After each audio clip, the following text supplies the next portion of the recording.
So then they would leave and be like, oh, my brain is fried, Mhm. but I think I should start investing in real estate. So we start having people do that. And then I was like, well, I would love to have someone that had my passion, that wants to break it down just like I would, but even deeper. Mhm. So I can focus not on the math of all the of the transaction, but that I can focus on finding the flip and have someone else focus on the funding and helping them understand the money. Enter Kentucky Private Lending. Right. Yep. So those conversations did help because I kept calling back and I said, hey man, can you do this? Can you meet with me? And can you meet with me? And we kept having, so now me and you were in these, we were able to go from an hour and a half to about maybe an hour. Yeah. Cause she was like, look, I don't have an hour. I don't have 2 hours, bro. Well, I think it's interesting going through this with you guys, because I think it's the same journey that Hampton was describing, where it was like, this is great. And we both hit it off because I think the way you put it, we have a heart of a teacher. And it was, we both enjoyed sitting down with people and explaining things and getting into it. But then we ran into what Hampton was talking about, where, well, now if I got these one-off meetings stacked up, then Right. the time disappears really quickly. So then that, it's kind of interesting hearing you both talk about it and thinking back that was a common thread, that it was like, this is great and it's helping people. Let's find a better way to do it. Find a more efficient way to help people. Right. And so then what we did was, then I said, well, how about I just do like a 2-hour thing and we'll invite a bunch of people. So we did that. And we didn't call it Flip Savvy. I think it was called like how to buy your first real estate. How to find and fund your first flip. That's right. You should have talked to Bespoke Marketing. They would have come up with a good acronym for how to do that right. And so we had this course, and it was, I think, an hour to 2 hours.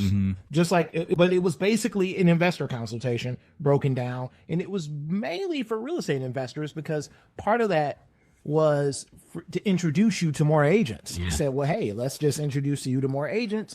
Let's have this. So we did it the first time, where I think you brought a bottle of bourbon. That was kind of it, right? You were bringing a bottle of bourbon. Not to drink, but it was a giveaway. Not to drink, even though we should have. Good point of clarity. And so, right, thank you. And so, You sure it wasn't to make things a little more relaxing as the hours went on? Right. well, That's when the really good deals. what a really good deal. And so what we ended up doing was Hampton would join us for those, and he has a company, IRA Lend, and he talked about how to get people to lend out of their IRAs and other instruments. And so we would have a good time. And we had a few other people. Mike DeVito would show up, and we had a few other people that would just kind of all gather together, and we would just get together and we would have courses. Well, the 2 hours, they said, well, oh, this is great. Can you give us more? Yeah, I remember there'd be so many questions, and Yeah. we were trying to keep on schedule and move to the next. And I think that's when you were like, this has got to be longer. This got to be longer. So we went to about a 3 hour. It was almost a half day. And I think you brought 2 bottles of bourbon. Yeah. And so it was like a half day, and somebody brought lunch, and it was just so cool. We're just all hanging out and we're learning. And somebody was like, well, we need a little bit more. And I was like, well, this needs to be all day. And so I was like, it needs to be all day. Y'all need to pay. And they're like, okay. I was like, well, all right then. Let's start. And then Flip Savvy was born. Where, because it was born from the material and the questions. So really, all the 100 plus people that took Flip Savvy, can you believe that? Right. Over 100 people went through Flip Savvy in different iterations. And then I started printing out these professional looking books. Then me and you were just like, okay, well now let's kind of really make this a really cool thing, where we just started going over. And then last year, what we started doing was teaching the classes over and over again for about a 4-month or 5-month period, just all day. Had different people in the classes, different people that graduated out of that course. And then we, and you would do like 1/4 of that entire class. You know, I hope we didn't. I hope it wasn't too much for. No. Okay. I was happy to do it. But yeah, we did figure out, I guess, that the guy that shows up talking about lending money, then all of a sudden there's a lot of questions. And Yeah. Yeah. carve out some time there. Yeah, so we did, and so we got better, and it was super fun. I mean, being able, and then it kind of brings you back in because you were part of the Flip Savvy. You were doing some of these, you know, you would come up and me and you, and then I don't know who had the wild idea that we actually started a podcast. Well, I think I suggested I got this Facebook group that had 1,000+ people. It was just grown organically, and it was free group from all the meetups and people that wanted to learn and get involved with investing. I was like, and after my buddy had passed away, it's like, gosh, it's tough to run by myself. And I want to find a more efficient way to reach these people and record some videos.